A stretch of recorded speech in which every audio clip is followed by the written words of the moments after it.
como que vai ser essa entrevista hoje aqui. Doutor André, boa tarde, meu querido. Tranquilo? Oi, doutor, você viu aqui... A pizza pelo jeito tava boa, né? Pelo jeito era boa. Você viu que nós estávamos ali degustando, comendo essa pizza deliciosa, e nós vamos falar também um pouco sobre alimentação. Sim. Aqui nessa tarde.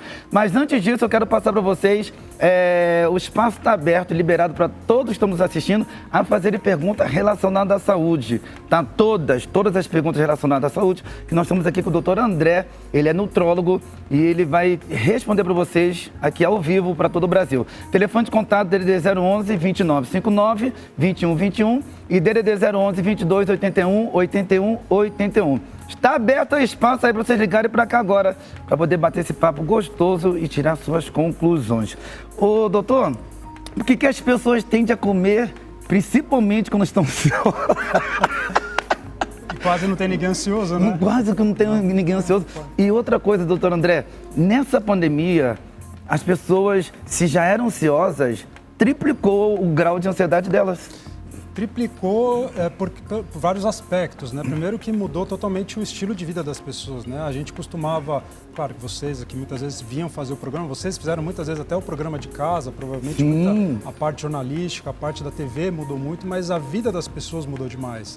As pessoas saíram da rua e voltaram para casa, né? Então voltaram e muitas vezes até muitos buracos que se tampavam, né? Com aquela coisa, vou sair de casa, passar o dia fora, e os problemas de casa vão se tampando, acabaram vindo para casa. Mudou esquema de escola, mudou esquema de trabalho, mudou esquema do dia a dia das pessoas. Isso acabou trazendo mais estresse, mais ansiedade. As pessoas tiveram que se readequar, as empresas tiveram que se readequar, né?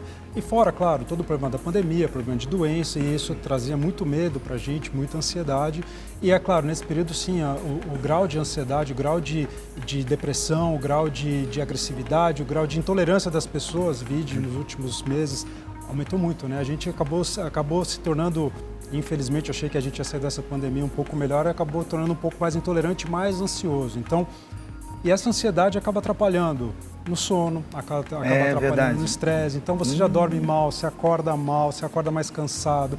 E isso te traz uma série de implicações, inclusive na alimentação, né? Então, claro que quando a gente está mais ansioso, a gente quer, de alguma maneira, fazer com que essa ansiedade diminua. E é aquilo que a gente sempre fala, quando você está feliz, você vai fazer o quê? Vamos comer alguma coisa que vamos comemorar. Vamos comemorar, é verdade. Eu tô entediado, o que eu vou fazer? Vou comemorar. Não tenho o que fazer, eu vou comemorar. Eu tô bravo, vou comemorar. Muitas vezes até para viajar. Quantas vezes você mesmo ou alguém que você conhece fala assim, nossa, vamos viajar, mas o que tem para comer? Vamos no All Inclusive, nós vamos fazer uma viagem para fora do Brasil, mas tem restaurante bom. Então a gente sempre se preocupa com a comida. A comida hoje, de um tempo para cá, ela se tornou até uma válvula de escape, né? Porque ela é aquela que nos acalma, ela é aquela que nos dá alegria, é aquela que nos melhora das frustrações, é aquela que muitas vezes cobre algum buraco daquilo que no nosso dia a dia está faltando, está faltando alguma coisa na minha vida, né? Deixa eu abrir a geladeira, ver se eu encontro lá dentro o que está faltando, né? Então, esse aumento da ansiedade, sim, além do mudança de estilo de vida, da gente ter feito menos exercício, de ter saído menos na rua, do medo, etc., fez com que nós comêssemos mais, ficássemos mais ansiosos, ganhássemos mais peso, né? Então a população brasileira acabou ganhando peso nesse período, né, da transição da pandemia. Isso, e obviamente o ganho de peso traz o que pra gente? Ansiedade. E a ansiedade gera mais estresse, e aí come mais. Então a gente acaba entrando num ciclo que a gente dificilmente consegue sair. Vicioso, um ciclo Exatamente, vicioso. não virtuoso, o ciclo vicioso. Vicioso. E aí a gente começa a ter dificuldade, e a maior dificuldade é onde começar, o que fazer para parar, o que fazer para voltar a ter os velhos hábitos, os comportamentos adequados. Então acho que essa é a grande questão que a gente tem que discutir também, não só o porquê nós estamos ansiosos, o que faz, mas assim também o que fazer para melhorar dentro desse quadro que a gente apresenta hoje, né? Que espero que virando o ano a coisa se acalme, volte. Vai ter Copa do Mundo agora, ver se o pessoal fica um pouco mais tranquilo também com a Copa do Mundo. Será que vai ficar tranquilo? Porque a ansiedade de vai para gol, não vai para gol, deixa a pessoa ainda mais nervosa e faz a pessoa beber e consumir mais carboidratos. Que é o que nós vamos entrar também no assunto. Doutor André, eu gostaria que você falasse a diferença, porque algumas pessoas, elas igualam o nutrólogo do nutricionista. Acho que é um pouco parecido. Eu queria que você falasse um pouco da diferença da profissão do nutrólogo. Bom, o nutrólogo, a diferença de nutrólogo para nutricionista, basicamente é a faculdade que a gente fez. O nutricionista fez faculdade de nutrição, o nutrólogo faz medicina, a nutrologia ela é uma especialidade médica, né? Então, titulada e etc. E a nutrologia é hoje que a gente faz. A gente estuda distúrbios nutricionais que estão relacionados à obesidade, algumas doenças nutricionais, para fazer a reposição, para fazer o tratamento em cima de alguns distúrbios relacionados à parte de nutrição. Uma coisa não interfere na outra, muito pelo contrário. No meu consultório, por exemplo, eu tenho 4 nutricionistas. Eu não consigo trabalhar sem nutricionista. Né? Então, um trabalho... É uma coisa ligada à outra. Cara, totalmente ligado. Porque no começo, quando eu comecei, eu ainda não vou falar minha idade aqui, né? Eu comecei com a nutrologia. Todo mundo é assim, eu também não gosto, doutor. É uma coisa nossa. Né? Deixa pra lá, né? Eu só gostava de falar até os 30, depois dos 30, gente, nem fala meu nome. Mas nem fiz 30 ainda, rapaz. Né? Não falei. Mas quando eu fiz nutrologia, né, ainda isso faz 15 anos, 16 anos que eu fiz nutrologia, a nutrologia ninguém nem sabia, hoje ela está mais em voga e a gente sabe, assim, e tinha-se muito mais dúvida, né, principalmente os próprios profissionais, o próprio nutricionista achava que o nutrólogo ia entrar no lugar da nutricionista e não. Hoje a gente já sabe que o nutrólogo ele precisa da nutricionista, porque a nutricionista geralmente, ou o nutricionista é o profissional que vai entrar com um plano alimentar, que vai entrar com uma estratégia nutricional, do que você vai comer, o quanto você vai comer, que horas você vai comer dentro do seu dia. E o nutrólogo ele entra com a parte médica, né? Dentro de reposições, dentro da quantidade de proteína, dentro daquilo que de uma suplementação, dentro de uma medicação, né? Seja para ganhar uma performance, ou seja para perder peso, seja dentro de alguma doença nutrológica, nutricional. Então a gente trabalha junto, não tem como separar, não tem como deixar junto hoje o nutrólogo e a nutricionista fazer com que eles sejam competidores, tá? Mas sim a gente trabalha junto dentro do consultório, dentro até do hospital, não dá para a gente fazer com que o nutrólogo, até no hospital, faça parte hospitalar e a gente precisa até da nutricionista. Então é um trabalho conjunto que a gente faz, nutrólogo e nutricionista. Não sei se ajudou, se o pessoal entendeu. Não, deu para entender, mas, sim, claramente. Mas é uma pergunta que é uma das perguntas que mais fazem para mim até no consultório. Sério? Porque muita gente fala assim, mas eu vim procurar um nutrólogo, mas eu queria entender realmente onde você pode me ajudar. Né? E aí eu acho que fica muito mais fácil da pessoa entender, fica muito mais fácil da gente conseguir trabalhar. Então, o nutrólogo e o nutricionista trabalham junto. Então, se você procurar um nutrólogo, provavelmente junto com uma nutricionista, cara, você vai ter um benefício. Uma ajuda muito grande. Em todos os aspectos, né? Todos. Físico, mental, comportamental, nutricional, etc. Dentro da parte de nutrição, eu acho que consegue englobar tudo. E por que a humanidade em si, doutor, ela tende muito a comer carboidratos? Por que isso?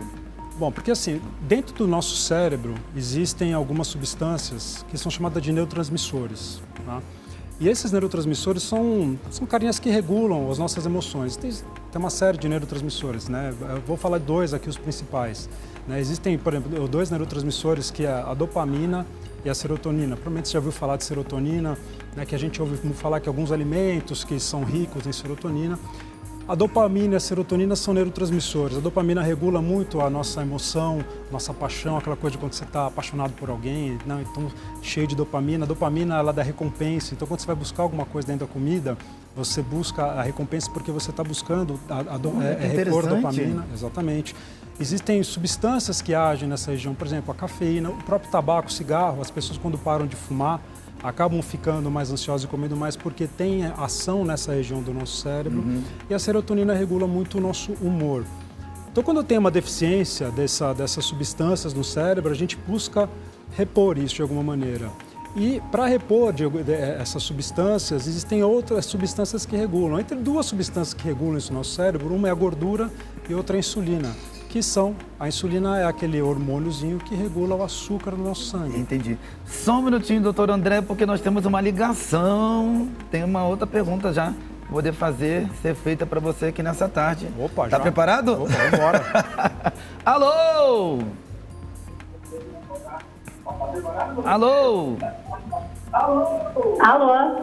Boa tarde. Boa tarde. Quem fala? Oi, alô? Quem fala? Edna. Oi, Edna, abaixa um pouquinho. Oi, é a Edna. Edna, abaixa um pouquinho a sua televisão, por favor. Sim. Abaixa um pouquinho a sua televisão e ouve pelo celular. Abaixei. Isso, tudo bem, Edna? Tudo bem? Você fala da onde? Oi, eu estou falando do Rio. Rio de Janeiro. Qual que seria a pergunta que você quer fazer pro doutor André, Edna?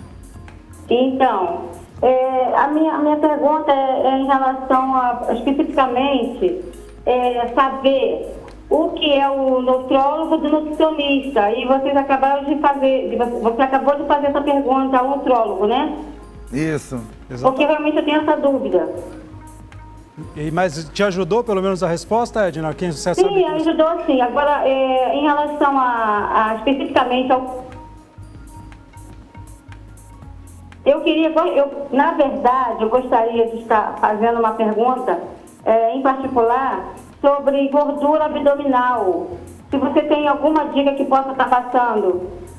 Sobre gordura abdominal? Ah, tem. Eu acho que Ô, Edna, eu acho que essa pergunta é a mais frequente que o doutor André nos A recebe. gente pode dar dica, mas não tem a receita milagrosa, né? Porque senão seria muito fácil. Mas, Edna, na verdade, assim, a gordura, independentemente da localização, excesso de gordura é obesidade. Obesidade é definido por excesso de gordura. E como a gente consegue melhorar a quantidade de gordura, né? Então, excesso de gordura, como tudo na vida faz mal, é ter uma alimentação balanceada. A alimentação balanceada não é só comer pouco, é comer bem, tá? Porque também a gente está falando, às vezes, da vontade de comer e a gente acha assim, em vez de eu comer, aqui o nutricionista falou, eu vou pegar só uma barrinha de chocolate, porque eu vi aqui que tem 150 calorias e vou comer isso. Não. Né? Então, você ter uma alimentação balanceada na quantidade, na qualidade, nos horários em que você vai comer, que é muito importante, né? Porque nosso corpo precisa desse combustível. Fazer exercícios regularmente, também fazer exercício demais não é... O ideal é fazer pouco exercício também, não é legal. Sério? Porque quando você faz muito exercício e você come um pouco, o exercício você acaba gastando muita energia. Se você não repõe, você acaba queimando além da gordura, você começa a queimar músculo. E quando você começa a queimar músculo, o seu metabolismo diminui. Quando o seu metabolismo diminui, você acumula gordura. Então você não consegue equilibrar e perder isso. Só para resumir, nada exagerado. Nada exagerado. De tudo, tanto da atividade física quanto da alimentação. E do sono também. E do sono. O sono é importante, o descanso é importante. Então, comer bem, se exercitar e fazer um descanso adequado, esse é o primeiro passo. Esse que é o tripé que eu falo, é a base de tudo que na nossa vida. Se você não começar pela base, dificilmente uma medicação vai te ajudar, um procedimento vai te ajudar. Aliás, nada vai conseguir te ajudar se você realmente não tiver aquilo que faça com que você tenha o benefício. Então, é comer bem, comer em quantidade correta, no horário correto, e numa qualidade muito boa, fazer exercício regularmente e ter um sono adequado. Acho que isso, se você começar por aí, a chance de você ter sucesso, ela aumenta exponencialmente. Entendi. Deu para responder, Edna? Deu sim, querida. Obrigado, tá, minha linda? Obrigada a você, tudo de bom. Obrigado, continua assistindo nosso programa, hein? Tchau, tchau. Bom, pessoal, fica a dica para vocês que estão nos assistindo. Telefone de contato DDD 011 2959 2121 e DDD 011 22 81 81 81 para poder fazer perguntas relacionadas à saúde para o doutor André. Bom, doutor, pode continuar falando, você estava... Aí está falando do carboidrato. Do carboidrato em Exatamente. excesso, até mesmo no caso do carboidrato que tem no pão, que tem no macarrão, não é isso? O carboidrato, na verdade, ele não é o doce, tá? O carboidrato é a massa, é o doce, é a farinha, porque no nosso sangue tudo isso vai virar glicose. Tirando o paladar, o pão, a farinha do pão ou a farinha do bolo é a mesma farinha. Não é? Quando você faz as receitas aqui, não muda muito a farinha, né? Então, a base, o carboidrato, ele não importa se é o doce ou se é o salgado. Só que tem um outro porém, geralmente esses carboidratos eles são carregados também em gordura, então são alimentos calóricos, são alimentos cheios de gordura e cheios de carboidrato, porque o gordura e o carboidrato eles ajudam a regular esses caras no nosso cérebro que vão melhorar nosso humor, que vão trazer aquela sensação de recompensa, aquela coisa do quem nunca chegou em casa e falou, nossa, tô cansado. Mereço hoje, hein? Mereço comer esse chocolate. Acho que essa pizza eu vou comer inteira porque hoje eu sofri, né? Quem nunca fez isso? Então, essa coisa do merecimento não é só o emocional, ela tem a ver também com a parte fisiológica, ela tem a ver também com a parte médica e a gente precisa muitas vezes regular isso. E é por isso que muitas vezes até um tempo atrás, e hoje a gente usa até dentro das medicações para ajudar na perda de peso, algumas medicações de controle de ansiedade. Porque quando você diminui os níveis de ansiedade, você regula melhor essas substâncias do cérebro, a gente tende a buscar menos o alimento para tentar melhorar e reequilibrar esses estados, né, de ansiedade, esses estados de atenção, esses estados de estresse. Então, quando você regula isso, a gente não vai buscar na comida a nossa fonte daquela coisa de eu preciso comer para repor, me satisfazer. Porque muitas vezes você come sem sentir fome. Quando você está estressadão, às vezes você fala, cara, eu não estou com fome, mas eu preciso comer alguma coisa que eu não sei o que é. Sabe o que estava acontecendo muito comigo, doutor? Eu saí de casa, eu sempre pegava voos de manhã. E eu não tomava café em casa, café da manhã, pegava o carro de aplicativo e ia para o aeroporto. Aí quando chegava no aeroporto, sempre sentia aquele cheirinho do cappuccino, sentia aquele cheiro do pão, do pão de queijo. Aí eu falava assim, não, eu não vou comer porque eu vou daqui a 1 hora e vai ter o quê? Dentro do avião vai ter os aperitivos para poder se degustar. Não vou comer, mas só que é uma coisa que me dava... Eu comia. E nessa que eu comia, sabendo que dentro do avião eu ia comer novamente os aperitivos, me batia o arrependimento. Mas não matava a fome. Isso aí, não matava a fome. E você comia no avião, provavelmente. É, isso, comia no avião. Como que a gente faz para poder combater... antes de você responder essa pergunta, já temos mais uma ligação, não é isso? Temos uma ligação? Alô! Ah, caiu. Como é que a gente... Eu vou ter que interromper de vez em quando. Temos uma ligação? Vamos lá. Alô! Alô. Boa tarde, minha amiga. Boa tarde, tudo bem? Tudo ótimo, melhor agora falando contigo. Seu nome? Maria Lúcia. Maria Lúcia, você fala de que lugar do Brasil? Eu estou aqui no Rio de Janeiro, no Engenho Novo. Engenho Novo, Rio de Janeiro, a nossa cidade maravilhosa. Qual que seria a pergunta que você quer fazer para o doutor André, Maria Lúcia? Então, eu quero fazer uma pergunta ao doutor André, que eu tenho gordura no fígado. Se ele indicaria alguma coisa para mim fazer para me ajudar nesse sentido. Gordura no fígado. Gordura no fígado é a famosa esteatose. E, infelizmente, a maioria das pessoas tem. E uma coisa importante, a gordura do fígado, ela não vem pelo excesso de gordura que a gente come. Sério? Ela vem pelo excesso do carboidrato que a gente come. Ah. É excesso de triglicérides. Quando a gente faz aquele exame de sangue do colesterol, sempre dá um carinha chamado triglicérides, Sim, né? sim. Triglicérides, se você pegar a palavra triglicérides, glicérides é de glicídio, que é de glicose, que é de açúcar. Você nunca mais vai esquecer isso agora. Nunca mais. Então, geralmente, essa gordura no fígado, ela vem pelo excesso de açúcar, pelo excesso de carboidrato. Muitas vezes até o primeiro tratamento nutricional que a gente faz é diminuir a quantidade de carboidrato, não é tirar tudo, falar vou comer só proteína e gordura, não, mas você tirar o excesso de açúcar, principalmente o açúcar simples, que é a farinha branca, o açúcar branco. A gente tenta priorizar, aumentar a quantidade de fibra na dieta, porque a fibra faz com que esse açúcar diminua, essa quantidade, esse excesso de açúcar no fígado. O exercício e até as medicações são fibratos, elas ajudam nessa retirada desse excesso de triglicérides do fígado, né, que vem do excesso de açúcar. E até quando a gente consegue, se você dosar, muitas vezes essas pessoas que têm gordura no fígado têm um triglicérides alto. E qual que é o grande problema da gordura no fígado? É que se você não tratar e não cuidar, ela é a principal causa de cirrose. Cirrose no fígado, cirrose hepática, ela vem, a primeira causa não é o alcoolismo, é o excesso de triglicérides que causa essa gordura no fígado. Nossa. E que pode levar até o paciente, em casos mais graves, ter que fazer um transplante de fígado. Então, cuidar pela alimentação, exercícios. Muitas vezes, e aqui eu não estou passando as medicações, mas a gente prioriza vitamina E, vitamina C, que ajuda bastante, além do consumo de fibras, bastante fibra, e diminuir a quantidade de açúcar simples. Isso vai fazer com que já diminua, provavelmente, depois de um certo tempo, esses graus, né? Então, existem graus diferentes de gordura no fígado, mas, só lembrando, esse excesso de gordura não é da gordura que a gente come, sim do carboidrato, que é o que a gente está falando agora. Entendi. Maria Lúcia, a ligação com a Maria Lúcia caiu, mas eu creio que ficou a dica aí para você a respeito de açúcar, né? De açúcar no excesso de carboidrato no fígado, tá? Que foi explicado. Mais uma ligação, alô! Alô? Quem fala? É Kátia de São Bernardo do Campo. São Bernardo do Campo? Isso. Kátia de São Bernardo do Campo, tudo bem, minha amiga? Tudo bom, e você? Eu tô ótimo, melhor agora contigo aqui na ligação. Que bom. Eu gostaria de fazer uma pergunta pro doutor. Sim. Então, antes da pandemia, né, eu era um pouquinho magrinha, tenho 1,62 m de altura, estava com 63 quilos, e aí conheci meu namorado Celso Barral, e o que aconteceu? Ele faz uma comida muito boa, sabe? Que me engordou. Meu Deus. E aí eu tô tentando emagrecer, mas tá difícil.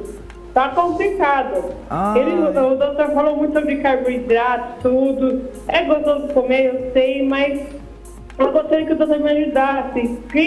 Como que a gente pode iniciar um regime com um nutricionista, endocrinologista? Qual que é a primeira opção que a gente pode fazer? Bom, sem separar dele, né? Porque acho que...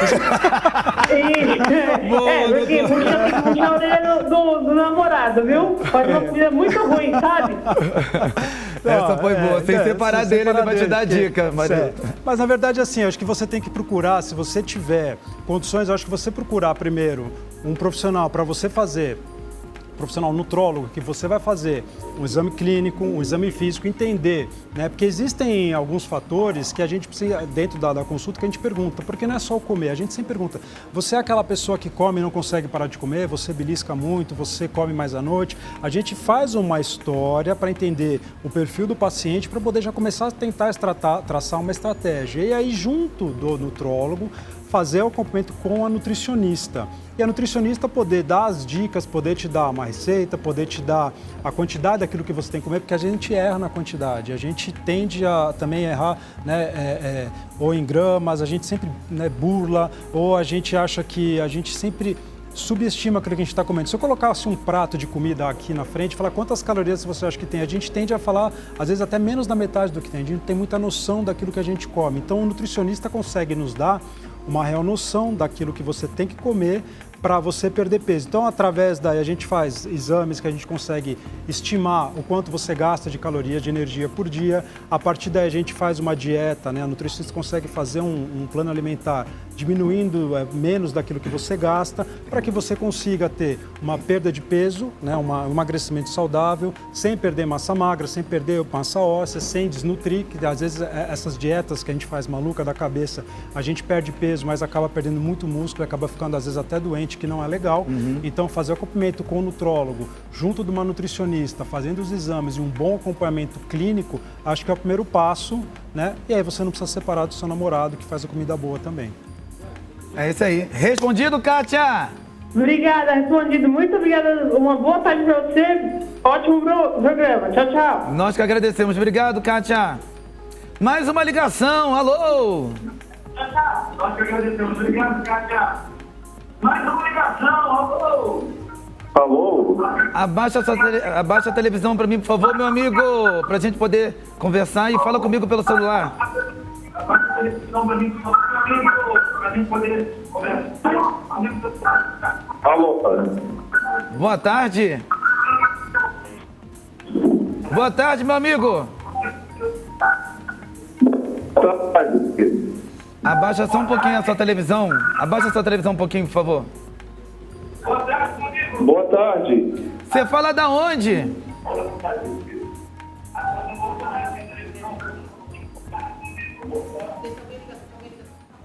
Tá ruim a ligação. Bom, nossa, doutor André, a gente poderia ficar aqui. Acho que a gente ficaria o dia inteiro falando, né? Nossa, falando aqui, abordando vários assuntos, porque esse assunto é muito pertinente. Você viu? Legal. Que esse caso da Kátia, assim como o caso dela, como outros da Maria Lúcia, já falaram que é uma com um problema no fígado, carboidrato no fígado. Gordura no fígado, outro que o namorado cozinha bem, que come pra caramba. E você sabe que é sempre ao contrário, né? Os caras que casam e as mulheres que fazem aqueles pratos deliciosos, e os caras já vêm com aquela gravidez inesperada. Mas hoje tem bastante. Eu não sei se o pessoal, até com a pandemia, acabou se reinventando, né? E muito homem foi para casa, começou a cozinhar, a mulherada deixou de cozinhar e o marido começou, o namorado começou, e a mulherada também começou a reclamar. Falou, meu marido nunca cozinhou, começou a cozinhar bem, fez um curso online, faz churrasco todo dia agora, e comecei a engordar. Então, falou, bom, vamos devagar, né? Acho que E só para a gente finalizar aqui bem rapidinho, doutor, Por que as mulheres na TPM têm essa tendência de comer esse excesso de alimento? Justamente por causa da serotonina e da dopamina, porque quando tem esse período menstrual, a gente está falando de hormônios, né? Claro que eu vou ficar falando aqui da parte hormonal, mas quando tem esse declínio de alguns hormônios da mulher, principalmente no final da menstruação, que ela vai entrar no período menstrual, no final do ciclo, para entrar naquela parte que ela vai começar a ter o sangramento, existem alterações hormonais que levam ao mesmo problema. Ela leva uma diminuição da serotonina, leva uma diminuição da dopamina. A mulher ela fica mais irritada, ela fica até com o intestino preso, queda de libido. Então, tem mudanças comportamentais nas mulheres que não é só de frescura, né? Minha esposa é chata. Tá? Não, tem alterações hormonais e tem alterações desses neurotransmissores. E é por isso, pelo mesmo motivo, que ela vai buscar? Ela vai buscar repor e melhorar essa sensação através da comida, através do carboidrato, seja doce, seja salgado, e alimentos cheios de gordura, porque isso também vai trazer uma sensação de bem-estar que vai regular a tal da serotonina e a tal da dopamina no cérebro da mulher na TPM. Doutor André, respondido. Temos mais uma pergunta. Alô, boa tarde. Alô? Alô, boa tarde. Boa tarde, meu amigo. Você fala de que lugar do Brasil? Rio de Janeiro. Alô, meu Rio de Janeiro. Olha, a gente só teve uma, se eu não me engano, acho que foi Kátia do São Bernardo do Campo, né? Isso? Pessoal do Rio de Janeiro, a audiência tá grande aí no Rio de Janeiro. Obrigado pelo carinho. O nome? Moraes. Moraes. Moraes, qual seria a pergunta que você quer fazer para o doutor André? O que acontece? Eu hoje tenho 50 anos de idade, sou aposentado, tenho uma vida bem sedentária. Eu gostaria de saber, do doutor, o que eu posso melhorar na minha alimentação. Não só a alimentação, mas eu devo fazer o que mais? Acrescentar exercícios, entendeu? Porque depois que eu me aposentei, eu fiquei com a vida bem sedentária. Tanto eu como a minha esposa também, entendeu? Legal. Moraes, é o seguinte... Pelo que eu entendi, ele quer saber por onde ele deve começar. Isso, acho que é por aí. Começa na alimentação, começa na atividade física. É uma orientação que ele está pedindo para você. E é importante até pela idade, né? A idade, ele tocou um assunto até para o homem. A gente fala da mulher que tem a parte também de menopausa. O homem também tem uma deficiência, começa um declínio hormonal depois de uma certa idade. Então, 50 anos, sedentário. Não sei se ganhou peso ou se não ganhou peso, mas só pelas essas características aumenta muito o risco de outras doenças, até como infarto, como derrame. Então, começar por onde é mais fácil. Não existe uma regra, fala, olha, Moraes, começa por aqui que vai dar tudo certo. Não, mas eu acho que assim, sem a gente ser muito extremista, começa pelo menos a tentar fazer uma alimentação mais balanceada, mais adequada. Como que eu começo isso? Muito fácil. Tenta comer alimento e não produto alimentício. Ou seja, tudo que tem rótulo é um produto. O alimento não tem rótulo. Quando você fala alimento, aqueles alimentos da panela mesmo, né? Exatamente. É o tubérculo, é o legume, é a folha, é a carne, é o ovo. Então, fazer uma alimentação saudável e começar com exercício. Por quê? Porque o exercício vai fazer com que melhore a capacidade do coração, vai fazer com que melhore a capacidade do pulmão, melhora toda a relação hormonal, diminui gordura no fígado, diminui gordura visceral, que é uma gordura perigosíssima para causar infarto, derrame, etc. Então, isso vai fazer com que aumente o metabolismo, isso vai fazer com que ganhe massa muscular, melhora a qualidade do sono. Então, não é para começar ou pelo exercício ou pela alimentação que vai dar certo, se não fizer, ao contrário, vai dar errado. Eu falo para todo meu paciente, comece por onde você acha que é mais fácil começar para você ou por onde você acha que está pegando mais, sabe? Que está mais difícil de você, que acho que você tem mais perigo naquilo que você deixou de fazer. Então, se o Moraes tem facilidade para começar a fazer uma caminhada, fazer um exercício 2, 3 vezes por semana, comece por aí. De repente, o próprio exercício vai fazer com que ele coma melhor. Ou então, comece a comer um pouco melhor e tente fazer alguma coisa durante a semana. Então, começa, se programe. A programação e organização é a base de tudo. Se organizando, fica mais fácil. Tentar fazer qualquer coisa de maneira desorganizada, a chance de dar errado é grande. Então, Moraes, se organize. Independe se você vai começar pelo exercício ou pela alimentação, mas organize-se, coloque no papel e fale, eu vou colocar minha meta e vou fazer tal coisa. E a partir desse momento, desse ponto, comece a cumprir. Aí eu acho que você vai ter uma melhora também nos próximos dias, meses e para o resto da sua vida, para você curtir realmente com a sua esposa a sua aposentadoria. É interessante. Tudo bem? E realmente sempre assim, devido a essa vida desregrada, assim, eu tenho sentido até muitas dores na nuca ultimamente. Eu creio que até pela alimentação mesmo, então como de tudo, pela minha esposa, né? E, enfim, eu estava até fazendo uma caminhada uns tempos atrás, relaxei o desânimo e parei, entendeu? Tá, então retome. Retorne amanhã, meu amigo. Ó, amanhã. Ou hoje. Hoje ainda. O programa acaba às 18 horas. Né? 18 não, porque vai acabar o nosso programa e vai entrar o Entre Nós, você vai assistir, tá, Moraes? O programa Entre Nós também daqui a pouquinho. Respondido, meu amigo? O apresentador aí desse programa tá de parabéns. Que eu vou te falar, hein? É bênção, é vitória. Essa risada aí é a risada mais bonita do Brasil, rapaz. Obrigado pelo carinho, obrigado, querido, obrigado. Ok. Tá bom, Moraes, obrigado, querido. Já começa hoje, como disse o doutor, tá bom? Ai, caiu. Doutor André, ó, e tem muito mais ligações, mas como as horas não esperam por ninguém, né, fica uma próxima oportunidade. Obrigado. Não vai faltar. Muito obrigado mesmo por essa entrevista muito pertinente que você nos proporcionou nesse feriado maravilhoso. Eu que agradeço o convite e estou à disposição e eu vi que tem bastante ligação e fico muito feliz com isso. Fica feliz, né? Obrigado então, mesmo. Eu creio que o pessoal vai pegar ainda... querem saber maiores informações, pode deixar o telefone de contato, o Instagram, fica à vontade. Tem meu Instagram, que é @AndréNutrólogo, pode mandar um direct, a gente conversa, a gente faz, a gente acontece. @AndréNutrólogo, ali manda um directzinho, a gente conversa e tira qualquer dúvida, então eu estou aberto a bater um papo com vocês. Mas eu agradeço mais uma vez, muito, muito obrigado.